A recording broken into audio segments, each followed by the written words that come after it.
channel. My name is Jenna, and today I am accepting the 25 Books Challenge. I saw Emma over at Book Break do this. She did 25 Book Challenge with a twist, and she offered to provide anybody who wanted 5 different challenge categories. So here is how this goes. You have 2 minutes to find 5 books for each of 5 categories. She sent me 5 specific categories. This originally was put together, this 25 book challenge was originally put together by Books Undercover, and I will link them down below. I will also link Emma's video down below for Book Break. I don't have a really fancy setup for filming, so I'm gonna hold my camera in my hand and I'm gonna try and pull from these shelves here. They are not the only shelves that I have in my house. I have many other books in my house, but I'm gonna see if I can do it from these shelves that are in my dining room. I also have I'm a teacher, so I have my teaching stuff here, but I also have Christmas books that I've pulled out to try and narrow down. That's a lot of Christmas books that I've tried to narrow down for my December TBR. I'm already thinking about what I want to be reading in December. So I will allow myself to pull from those. And then I also have this little stack of books right here, which are part of the TBR that I pulled, that I'm pulling together for January. Okay. Oh, and I have these books here, which are part of my current TBR for the month of November that I'm working my way through. So I'm going to try and pull just from these books. I'm going to have 2 minutes, and I'm going to set my Google Home or Nest or whatever that thing is called for 2 minutes. So we'll hear it go off when time is done. I am terrified. I don't know why I'm so scared. I'm just gonna be pulling some books and hopefully getting 25 in 2 minutes. When those 2 minutes are up, I will be able to pick 5 books out of the hopefully 25 that I've been able to pull from my shelves. And talk about them a little bit. So I know that the filming is going to be a little bit crazy, but I think that'll just add to the panic. Like it'll add to contributing to sharing my panic with you. All right, so here we go. I quickly wrote down the 5 categories, but I did not think of any books to go in them, and I did not pre-look at any of the books that are around me. You're just gonna have to take my word on that. And I think the chaos of me trying to pull these things will confirm for you that that is the case. So I do have those written down on a piece of paper that is sitting on top of my work computer on my table. And I'll do one category at a time and see if I can pull it from my shelf in 2 minutes. All right. Oh, I'm so scared. I feel like I'm about to get on a roller coaster. Okay, so let's do this.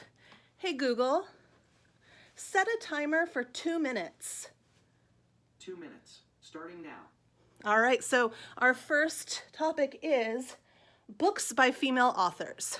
Well, that is not going to be a problem. We've got Jane Eyre by Charlotte Bronte.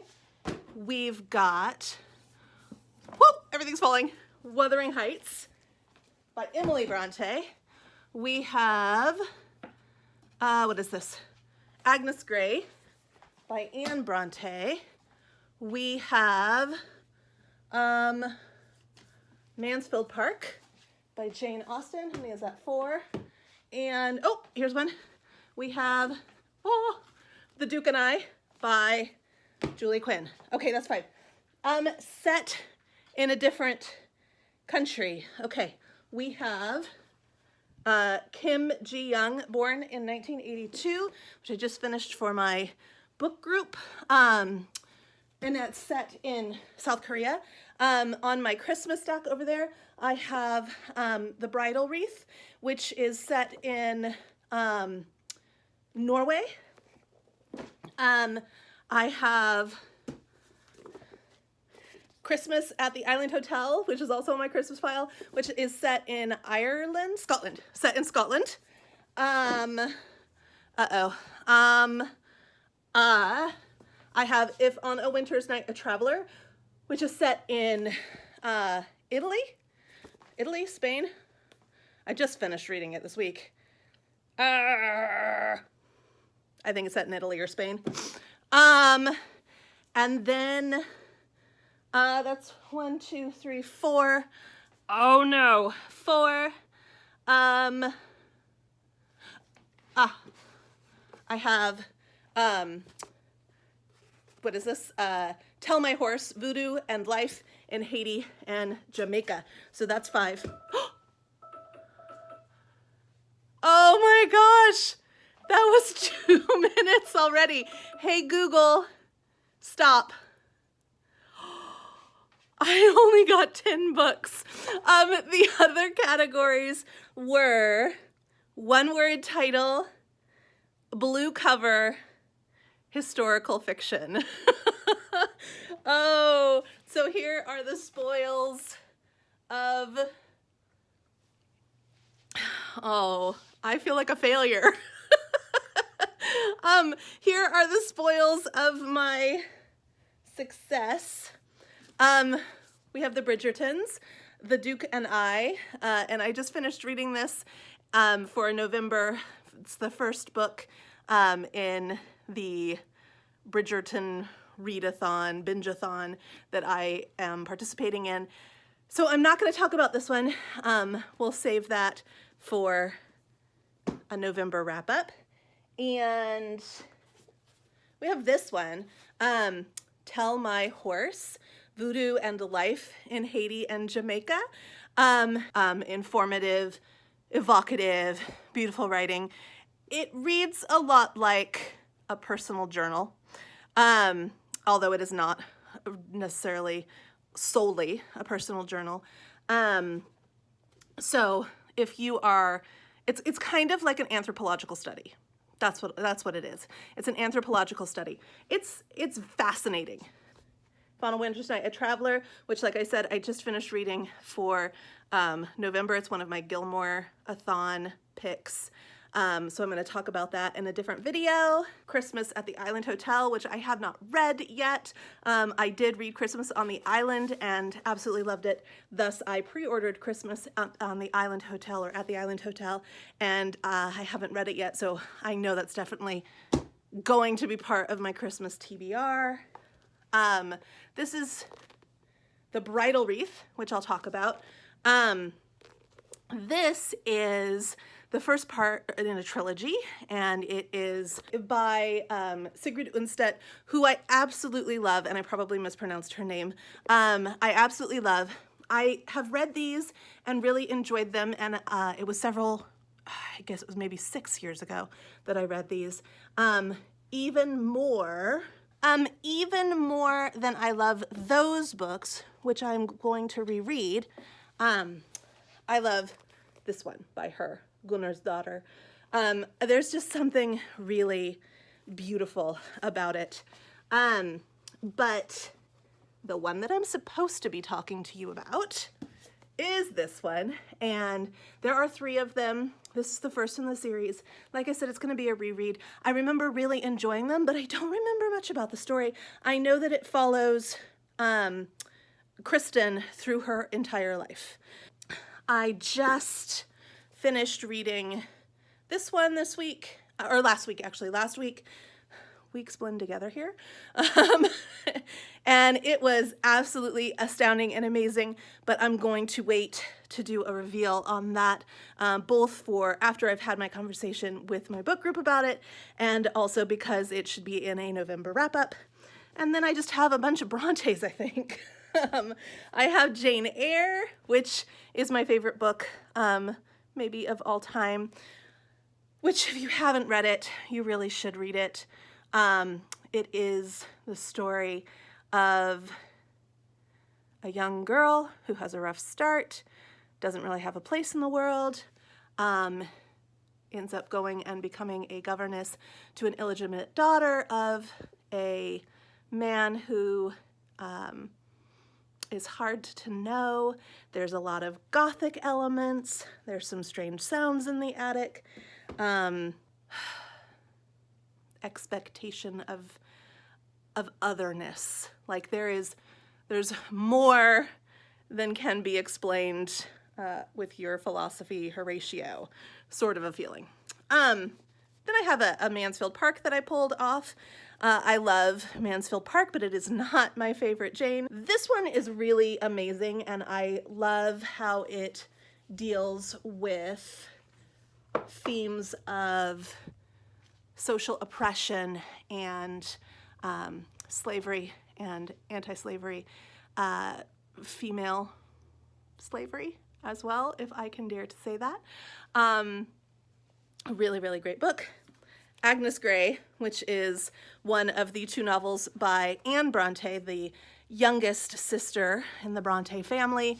Tenant of Wildfell Hall is her other, and it is my more favorite of the two, but I grabbed that one because it was quicker. Agnes Grey is a semi-autobiographical fictionalized account of Anne Bronte's early governess experiences.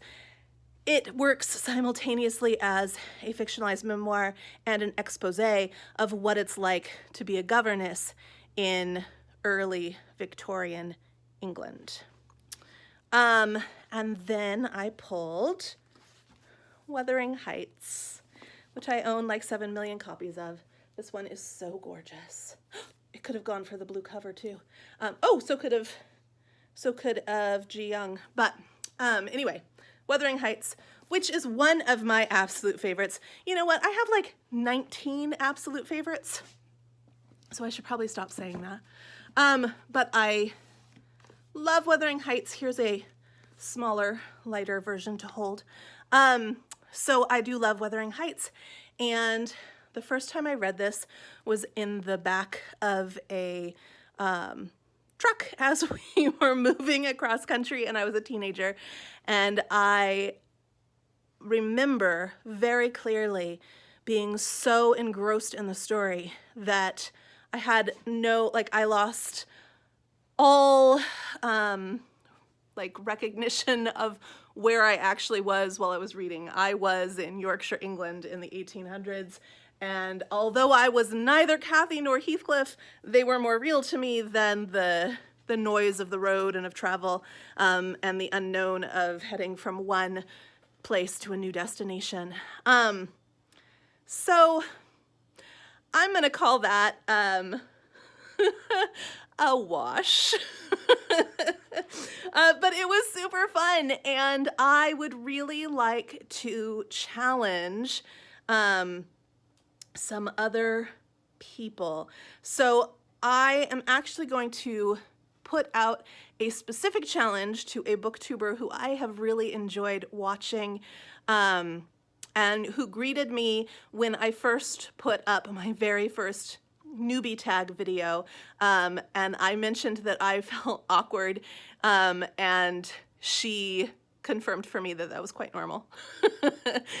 So I am going to tag Liz for Booking Out Loud, and see if she will attempt this challenge. And Liz, you can either do the challenges that Emma gave me, which I will put down in the comment box below, or you can do the original challenges as put forth by Books Under Covers, which I will also link down below. Or I would be super happy and excited to give you 5 unique challenge categories of your own if you want that. If you are not Liz for Booking Out Loud, and you are someone else, then I also tag you. So I really want to see people succeed. even Emma didn't make it through all of her challenges. I'm going to be watching these 25 book challenges religiously all weekend while I do report writing, because I want to see somebody get all 25 books. I just want to see it happen. So this was super fun, and probably you feel sick because my camera work was not so great. But thanks for watching, and I look forward to seeing any videos that you might put up of the 25 Books Challenge. I'm also happy to give anybody who would like to do this their own 5 challenges. Comment down below if you would like me to give you that. Thank you, and subscribe.